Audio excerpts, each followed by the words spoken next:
참 매크로 데이터들 불편하게 우리를 만들어가고 있습니다. 트럼프발 이슈로 인해서 세계 경기에 대한 우려감, 좌충우돌 전망 등이 뒤섞이면서 불편해지고 있죠. 장기물 국채 금리의 흐름과 또 외환 시장의 흐름 속에서 정말 미국의 자산을 매도하는 움직임이 나올 것인가. 엔화 강세 속에 엔캐리 트레이딩 관련해서 또 불안을 한 번 더 가져가야 될 것인가. 여러 가지 불안 요소 등이 많은데요. 어떻게 바라봐야 될지 이 부분에 대해서 도움받기 위해 특별한 분을 모셨습니다. 자, KB증권의 임재균 연구위원 자리하셨네요. 어서 오세요. 네, 안녕하세요. 안녕하십니까. 트럼프 푸세, 미국장 그리고 아시아장 어제 굉장히 강렬하게 반응을 했다가 오늘 새벽에는 또 경기에 대한 우려감이 반영이 되면서 흔들림을 나타냈습니다. 미국의 장기 국채 금리도 꽤나 불편하게 여기고 있는 상황인데요. 관련해서 어떻게 시각 정리하고 계십니까? 예, 아무래도 이제 트럼프 입장에서도 최근에 좀 빠르게 반등한, 특히 이번 주에 금리가 굉장히 빠르게 반등을 했는데요. 이렇게 조금 반등한 금리가 트럼프의 관세 정책에도 좀 부담이 되지 않았을까라고 생각을 하고 있습니다. 뭐 트럼프 1기 때도 마찬가지지만은 트럼프는 기본적으로 이제 원하는 건 저금리 정책입니다. 그리고 이제 이번 같은 경우에도 저금리를 원하고 있고, 특히 이제 1기와는 다르게 1기 때는 이제 연준으로 하여금 금리 인하를 압박을 했었는데 이번에는 이제 10년물 금리가 낮아지는 게 더 관심이 있다라고 언급을 하고 있고, 결국에는 뭐 관세 정책이 강한 것들이 트럼프가 10년 금리를 낮추기 위해서 라는 좀 전략도 나왔었는데 오히려 최근에는 금리가 반등을 하고 있습니다. 이런 것들이 사실 트럼프 입장에서 부담이 된다라고 좀 보시면 될 것 같아요. 왜 그러냐면 이제 미국 같은 경우는 상당수의 주택을 보유한 사람들이 금리가 모기지 금리를 받고 있는데, 이 금리는 10년 금리에 연동이 되고 거기에 플러스 지금 금리가 올라가면 올라갈수록 이런 모기지 대출을 갖고 있는 사람들 입장에서 부담이 되는 상황에서 금리가 올라가면은 국채의 이자 비용 자체가 올라가는 것들이 사실 트럼프의 정책에 대해서 조금 약화가 될 수 있다 보니까 이런 것들이 트럼프로 하여금 관세 정책을 좀 약하게 90일간의 유예 정책을 조금 발표를 하게 된 게 아닌가라고 생각을 하고 있고, 실제로 이제 트럼프 대통령도 이거에 대해서 좀 어느 정도 인정을 한 상황이다라고 보시면 될 것 같습니다. 네.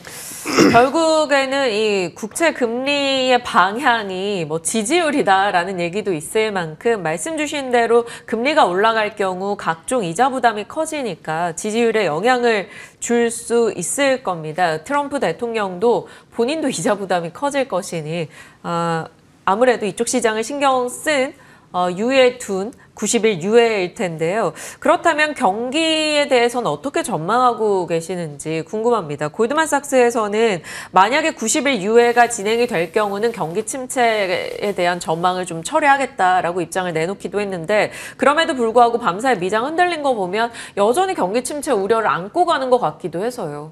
예, 맞습니다. 뭐 관세 정책이 90일간 유예가 됐고 기존에 이제 중국을 제외한 모든 나라들의 관세율 10%로 이제 하락은 하긴 했지만은, 그렇다고 이게 경기 침체 가능성이 완전히 사라진 건 아니라고 보시는 게 맞을 것 같습니다. 왜 그러냐면은 기본적으로 이제 관세 최악은 피했다라고 시장 입장에서 생각은 하겠지만은 지금 이제 관세는 적용을 받고 있고, 중국 같은 경우는 저희가 자고 일어나면 이제 관세 숫자가 바뀌어 있는 상황들이 계속 되다 보니까는 사실 이런 것들이 미국 경제에도 부담이 될 수밖에 없는 상황이다라고 보시면 될 것 같습니다.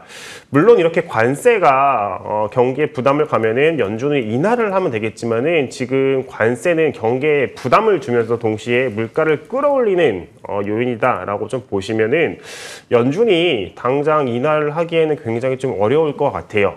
그러다 보니까는 지금 경기에 부담이 되는 관세 정책은 최악은 피했지만은 계속 진행이 되고 있다는 점, 그리고 연준도 빠르게 조금 운신의 폭을 경기에 대응해서 금리를 인하하기 어렵다는 점들은 경기에 대해서 계속 부담으로 작용하고 있다라고 보시면 될 것 같습니다. 경기에 대한 부담. 그러면 이걸 덜어주기 위해서 혹은 뭐 부양의 느낌으로 아니면 시장을 향한 립 서비스라도 제롬 파월 연준 의장의 진짜 구두 개입이라도 있어야 되는 것인지 연준은 뭐 인하 속도를 좀 앞당길 수 있을까요? 아니면 뭐 관세 유예 이슈로 인해서 9월까지 인하 시기가 늦춰질 수 있다라는 얘기도 있거든요. 그럼 어떻게 보십니까? 연준도 지금 굉장히 어려운 상황에 있는 것 같아요. 뭐 저희가 이제 시장도 하루하루 등락이 심하다 보니까는 굉장히 어렵게 대응을 하고 있는데 저희는 연준 입장에서는 좀 빠르게 인하하기는 어렵다라고 보고는 있습니다. 일단은 어젯밤에 미국 물가가 나오긴 했지만은 낮게 나왔습니다. 네. 근데 지금 뭐 기존에 저희가 보통 한 2, 3년 동안 봤었던 상황이라고 하면은 증시가 되게 상승을 하는 게 맞았죠. 네. 근데 물가가 낮았음에도 불구하고 오히려 증시는 하락을 했는데 이거를 잘 생각을 보면은 지금 시장이 걱정하는 거는 앞으로 나올 물가에 대해서 걱정을 하고 있는 겁니다. 그러니까 3월 물가는 이미 지나간 데이터인 거죠. 네. 3월 물가는 지나간 데이터인 거고 4월부터 관세가 적용이 되기 시작을 하는데 이 관세가 적용된 이후에 나올 물가가 올라가느냐 내려가느냐에 따라서 사실은 시장이 등락을 할 수밖에 없는 상황인 건데 관세는 분명하게 물가를 끌어올린다라는 점 때문에 지금 어제 물가의 하락에도 불구하고 좀 시장이 안 좋게 반응한 상황이다라고 보시면 될 것 같습니다. 그래서 연준 입장에서도 이제 이런 관세 정책에 따라서 물가가 어떻게 영향을 미치는지 확인을 하고 인하를 할 수밖에 없다는 점에서 지금 물가 빨라야지 6월 혹은 그 뒤에 그 이후에 연준이 인하할 가능성도 충분히 열어낸다라고 저희는 보고 있습니다. 네. 그렇다면 그런 상황에서 증시는 어느 정도 부담을 느껴야 될까? 계속적으로 이렇게 변동을 좀 키워 나가게 될까요?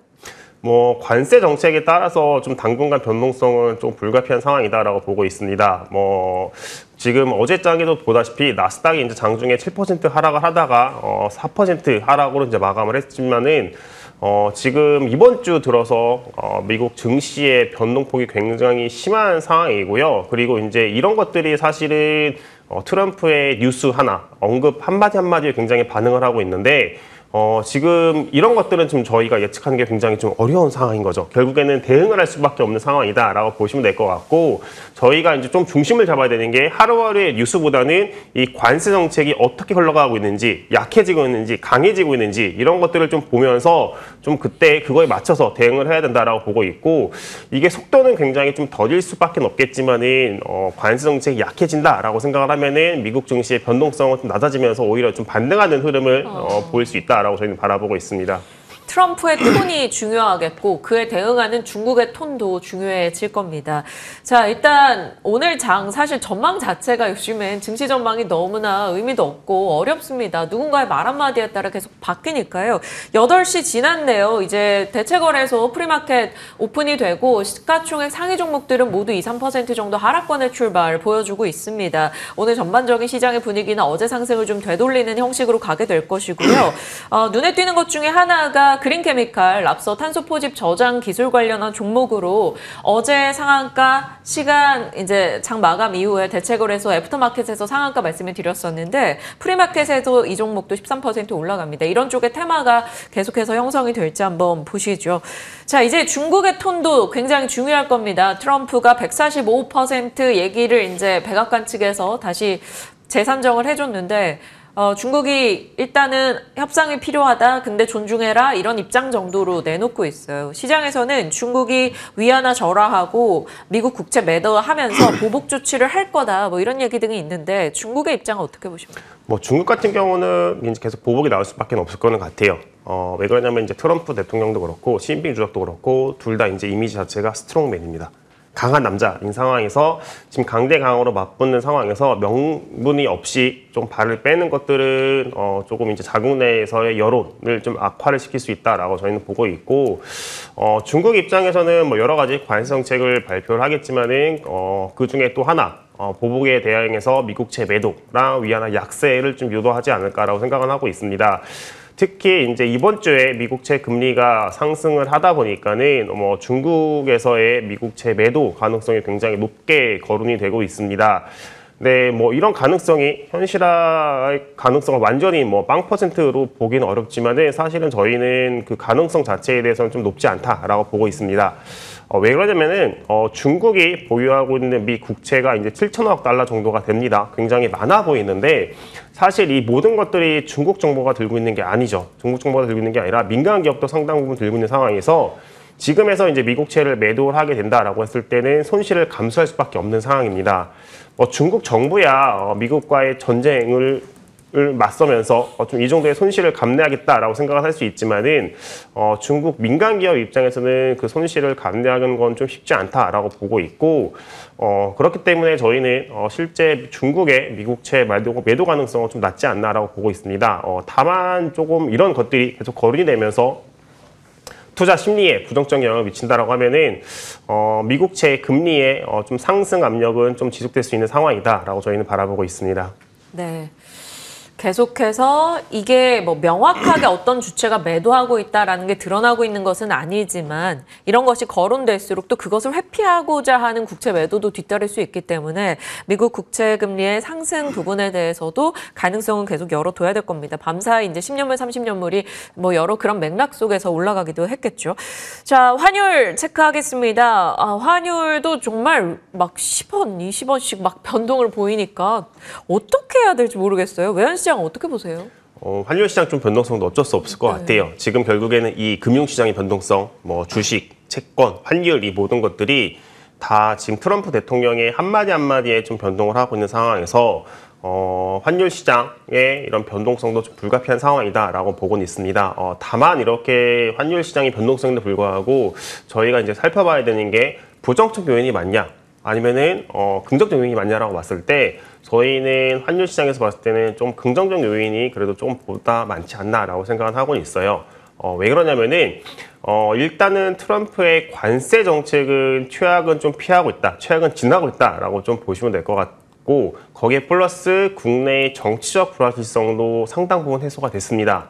결국에는 작년 말부터 올해 초까지 환율 시장의 약세, 그러니까 원화의 상승을 견인했던 것들이 뭐 달러 강세, 거기에 플러스 국내 정치적 불확실성까지 존재했었는데 정치적 불확실성 해소가 됐다. 그리고 달러 강세도 상당 부분 완화가 됐다라는 점을 고려를 하면은 환율 시장의 변동성은 좀 당분간 나타나겠지만은 이전보다 확실히 변동성을 줄 수밖에 없는 상황이다라고 보고 있고요.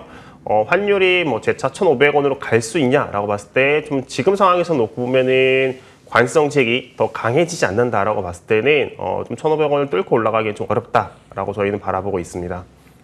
1,500원. 네. 참 적응 안 되는 상황들이 펼쳐지고 있는데 또 지켜봐야겠죠. 지금은 대응보다는 상황에 대한 판단 이런 것들이 좀 더 우선돼야 되는 시점인 것 같습니다. 시장 전반에 매크로 환경에 영향을 줄 수 있는 내용들 궁금했던 부분 자세히 답변 주셨어요. KB증권의 임재균 연구위원과 함께했습니다. 고맙습니다. 네, 감사합니다.